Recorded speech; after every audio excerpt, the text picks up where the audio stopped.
Steve, we promised listeners a bonus episode this week to make up for Penn State losing last weekend. So Jesus, I'm glad they don't lose all the time. That's I great. know, I know. No, hey, we have a great guest this week. Proud Penn State alum, Amanda Gifford, who is probably one of the most important people behind the scenes in college football, at least at ESPN. She is responsible for really the every aspect of production when it comes to when you view a college football game there. Uh, Primarily which announcing crews are going where and kind of which broadcasts are going to be the A broadcast versus the C, I guess apparently all the way down to like Y and Z. Who knew? I So guess she did. I guess she did because she definitely did. So yeah, go ahead and take a listen to that. And we'll be back after that interview. Steve, we are joined today by, I would say, maybe one of the most important behind the scenes people in all of college football. But she's also a Penn State alum. So always excited to chat with a Penn State alum who is in a power position. Amanda Gifford of ESPN. How are you? I'm doing great. Thanks for having me. Good, good. Um, let's start there. For those listening that may not know you, why are you here? Why are you chatting with us? What is your job at ESPN, and why did I call you one of the most important people behind the scenes in college football? Well, that's a good question. I don't know why you'd ask me to come on. No, actually, I do appreciate it. Recently, earlier this, I guess it was end of summer, I moved into a new role at ESPN where I'm in charge of all of our game production for college football and for the XFL. So what does that mean? It means me and my team of leadership team are responsible for all announcer assignments. Which announcers are doing which games. We're responsible for feedback to crews. Hey, this is what we liked in your game. This is what we thought could have been done a little differently in your game. We're responsible for planning ahead, for scheduling and production staff. But the majority of our time is spent on watching games, offering feedback, being proactive with any sort of issues or things that we need to talk about, in particular games. And then big picture wise, from an overall game perspective, is how are we pushing the envelope with access, and how are we pushing the envelope with different sort of cameras that we're going to try, and what does that mean? How can we bring the viewer even more inside the feel of just the pageantry and how awesome, college football is each and every week. So I've been in the role for, about 4 months now. And it's been absolutely fabulous. I've loved every single second of it, and I am going to miss it very much so when the season is over, which is only a matter of time, unfortunately. We were just thinking about that earlier. Really 2 weekends left, and then you've got bowl season. Let's start there with the announcers, because I think that's a pretty integral part of the college football experience. Especially with Chris Fowler and Kirk Herbstreit, you feel like them as a fan listening and watching games. How do you select who's going where type thing, and why do you think that can tend to develop that relationship with a crew? You're really all the way, your top three crews, I guess. Yeah, I mean, we have A through V or Y crews. So there's quite a few crews beyond just the top few that most people are aware of. Given that we do games on ABC, ESPN, ESPN2, ESPN Plus, SEC Network, ACC Network. SEC and ACC Network each have at least 2, sometimes 3 games per day. So you add that on to 3 games with each time slot, and in some days there's not as many, but there could be quite a few games over the course of a week, starting sometimes on Tuesday with Maction, now that we're into that season. But back to your original question of announcers, and what goes into it. It's funny, from the outside you would have no idea how many logistics and details go into which crews are doing which games. It's not as easy as, okay, this is the best game, so they're doing that, and the second best game is going to that crew. clearly with Chris Fowler and Kirk Herbstreit, their games are somewhat not dictated, but influenced by where College Game Day is going to be on a particular Saturday. So, for example, this past Saturday recently, they were doing game day at the Ole Miss Georgia game site, and then Kirk, we had that game on ESPN, so Kirk stayed and was there all day and called that game. Sometimes he's got to take the cross country trek like he's going to do with this coming weekend when he does Oregon State and Washington and Corvallis. So game day is going to James Madison. He's going out to Corvallis as soon as the game day is over. Obviously, that's a hefty hike. But a lot of other factors come into the other announcer assignments. We have, I think it's 7 truck games. So that means traditionally produced, the truck is on site, the producer, the director, all the support staff are on site. But then the rest of our games are produced from Bristol, Charlotte, or Orlando production facilities. So our producer and director is actually in a control room in one of our facilities in Bristol, Orlando, or Charlotte. And then they can only handle so many games at one time. So if we have a crew who's doing a noon, that wants to do a noon Remy, as we call them, they can't do 4 of those same games at noon because we don't have the facilities in our Bristol, facility, or Charlotte or Orlando. So time of game is important for crew assignments based on facilities. And then also we have some games that are produced out of school control rooms. So Big 12, SEC, ACC, they all have control rooms where we still send our producer, director, and sometimes a few more of the core positions, but then the rest of the positions are produced by students or local hires within those school control rooms. Now, not every control room in the SEC, ACC, and Big 12 is ready for, a college football production. So depending on what time the game is and where the game is, that also factors into what announcers are going where. And then finally, we also have packagers who produce our games. So we supply the talent and they do everything else. So long way of saying we have various production models for our games. And depending on logistics, announcers are assigned different games depending on that. The other thing I would throw in there too is we have quite a few announcers that this isn't their only job. For example, Dave Pash is also the Arizona Cardinals play-by-play person. Bob Wischusen does play-by-play for the Jets. We've got Mark Jones, who does play-by-play for the Sacramento Kings. We've got Beth Mowens, who does NBA and college basketball. So a lot of our announcers also have second jobs on Sundays, and so that goes into our thinking as well. We can't send Bob Wischusen to a game at BYU when he's got to be in Buffalo for a 1:00 game the next day. So long way of saying it's a big jigsaw puzzle between what makes most sense for the content, what the facilities dictate, and then what are the other factors that we have to think about when we're assigning which announcers are going where. How does with the NFL, the schedule is set relatively. You pretty much know that every game's going to be at 1 or 8. When your team is playing, type thing. College football, you've got 12-day windows, 6-day windows. How does that kind of come into play?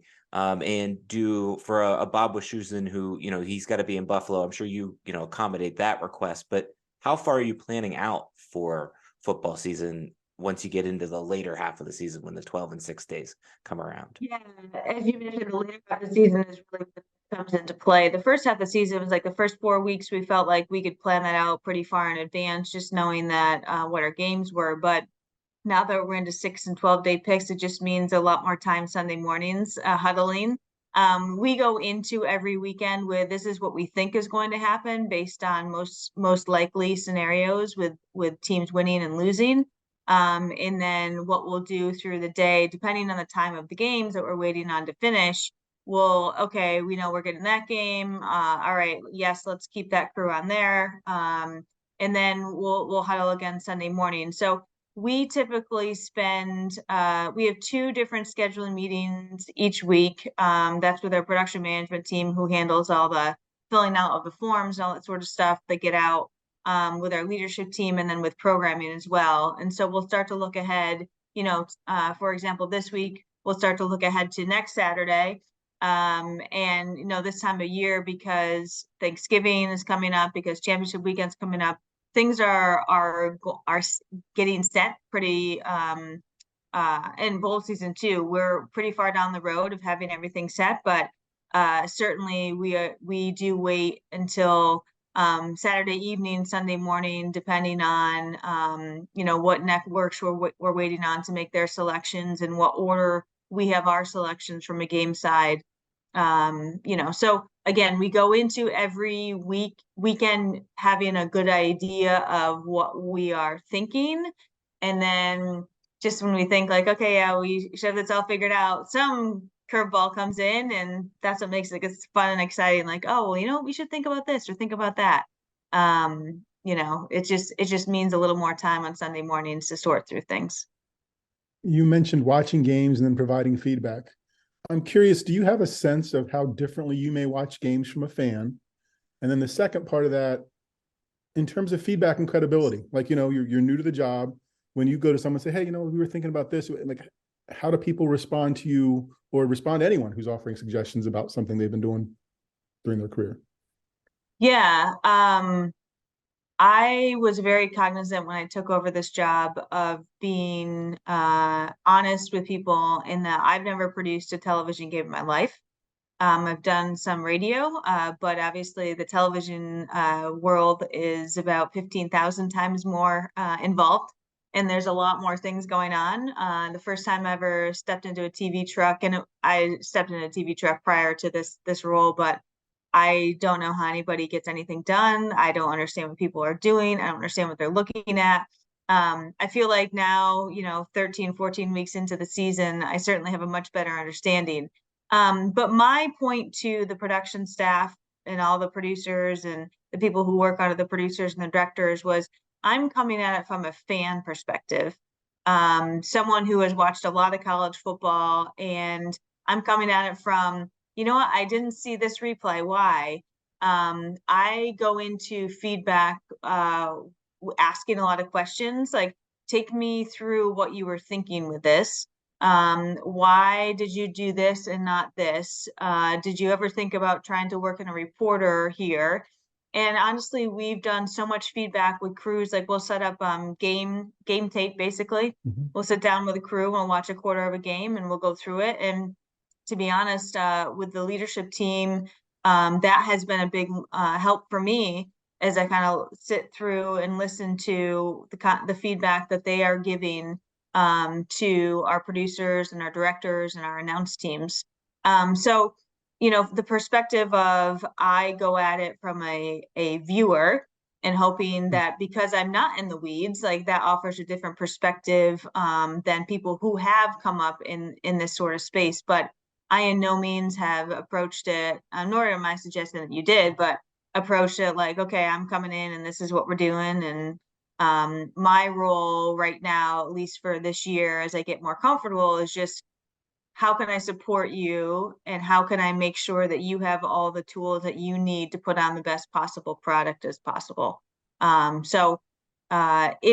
learned a ton about game production. I certainly watch games now, both on ESPN and other networks, much differently than I had in the past. But it's been a fun challenge to learn something new. How much of the feedback and what you're providing, and kind of what you're taking, is internal versus external? So, social media or whatever it may be. Oh, wow, we really like that interview with this coach, or we didn't like that interview with this coach. Why did you show us this replay? That type of thing. Really, from the fan perspective, I think.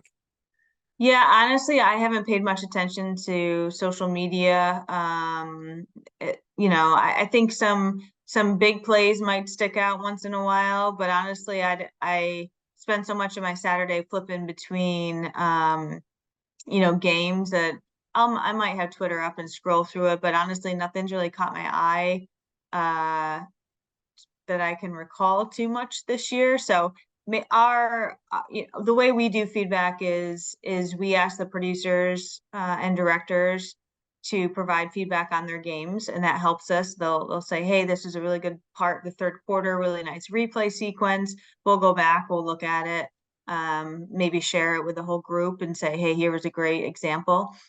So long story short, our feedback is internal, from our team, our leadership team. Sometimes we'll hear from my direct boss, Norby Williamson, who's an executive vice president at ESPN. He'll have some thoughts, and that's kind of how we do our feedback.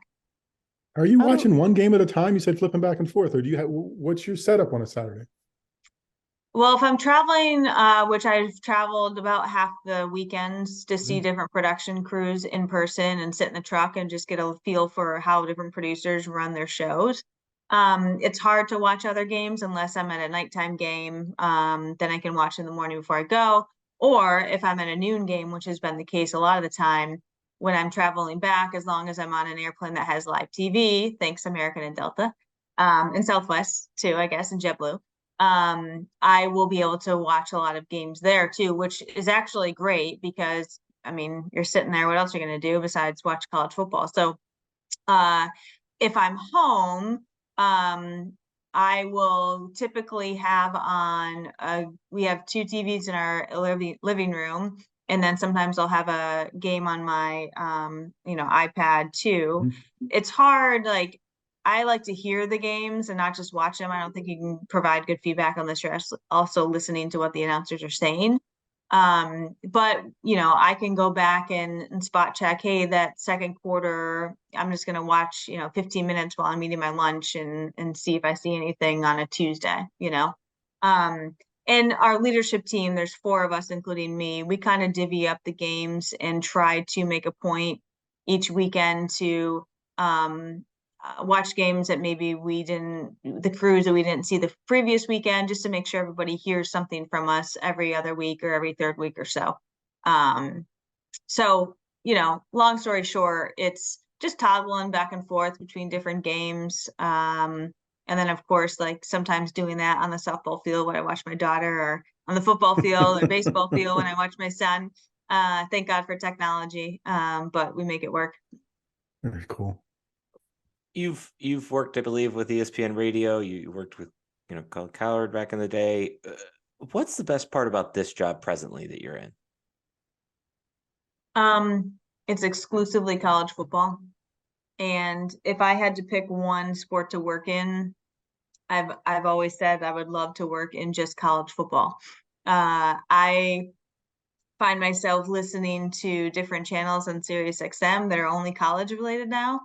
My kids were asking me about the World Series, and I'm like, I think the Rangers are up 2-1.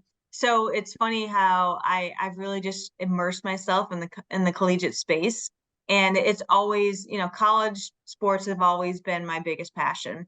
So the idea that I'm able to just really focus in on college football and the college football game aspect of it is, I mean, I can't tell you, it's a dream job. It really is. Not that I don't like the other sports. I mean, I certainly watch my fair share of the NFL, and I love the storylines, drama of the NFL as well. I love all football.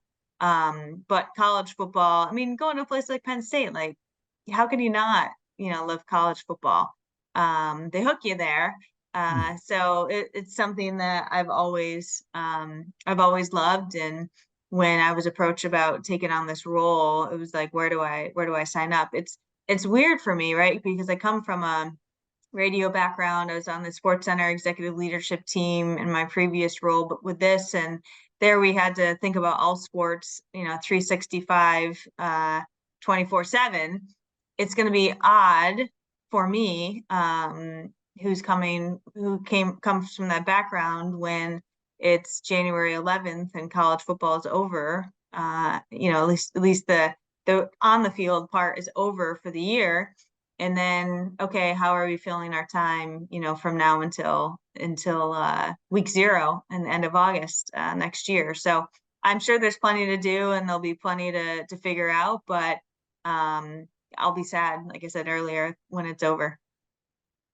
I guess the last thing I'll leave you with then is 10 years from now, what is different about a college football broadcast?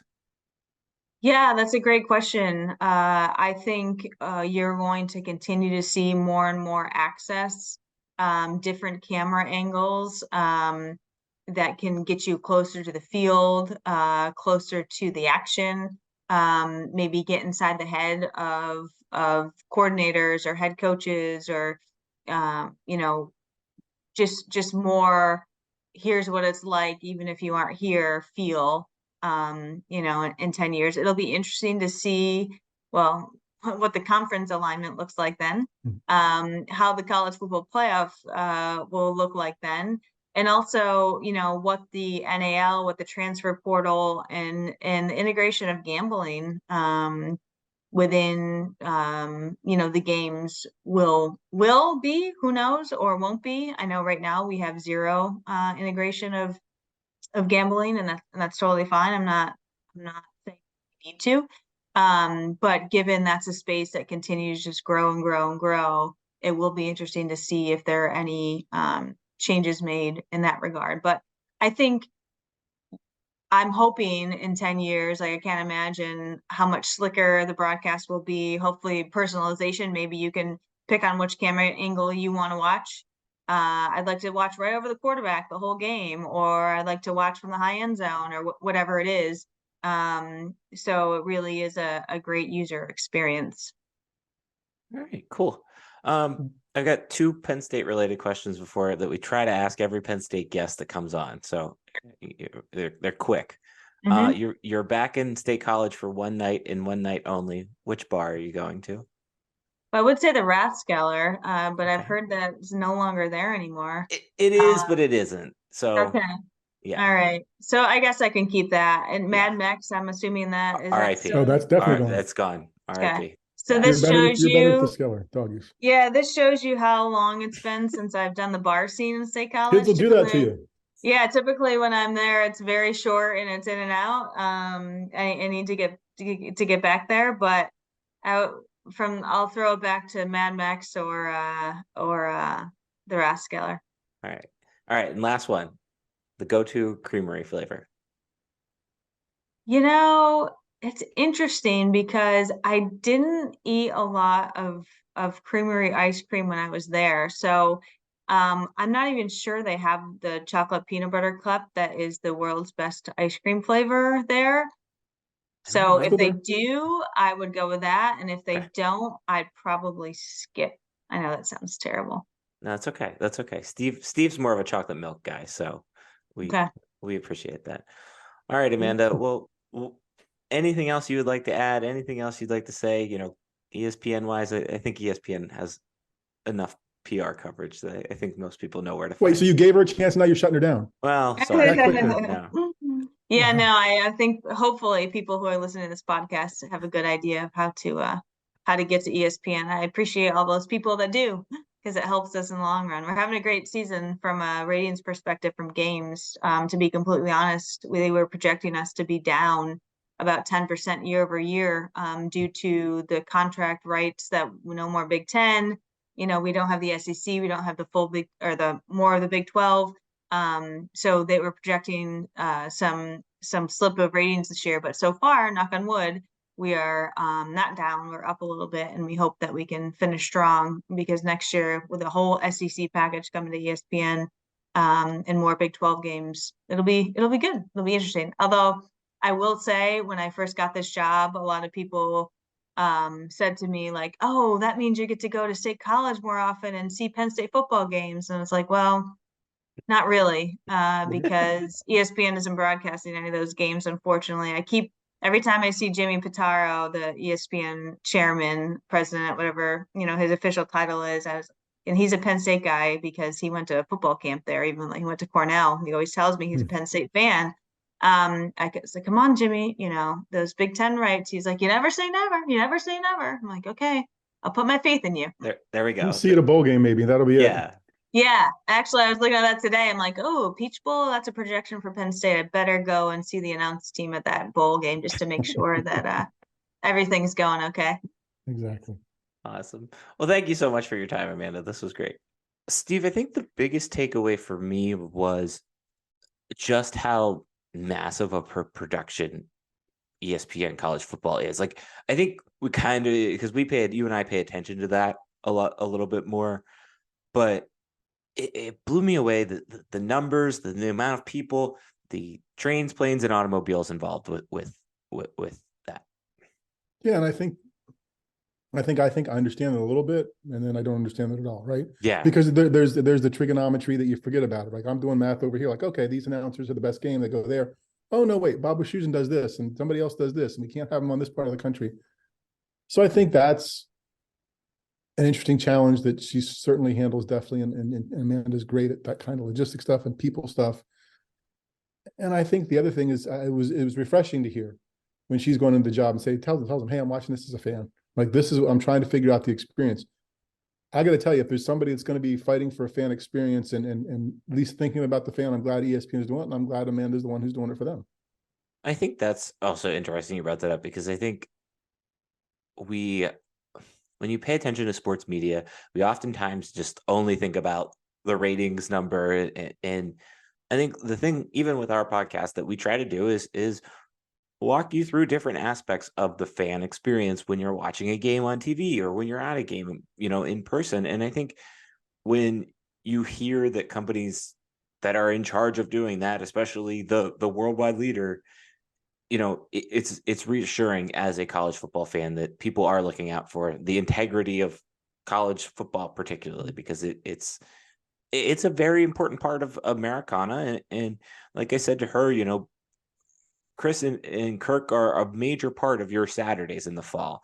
Really any of their crews are a major part of their Saturdays in the fall. So definitely interesting to hear about that. So yeah, thanks to Amanda. Anything else you want to add on that, Steve? But thanks to No, really, Amanda for just really joining us. appreciate her making time. I'm glad Yeah. she shared a little bit about it, and I hope people enjoyed hearing from her. So, okay. Well, that's it for this week's bonus episode. Surprise bonus episode. I'm not going to do the regular outro. You can listen to all that on the rest, but we'll hold on. Let me I've got a Twitter handle. It's @StuffSummerSays. Steve's got one. It's Steve Sampsell. we're out of here. We're done. Goodbye.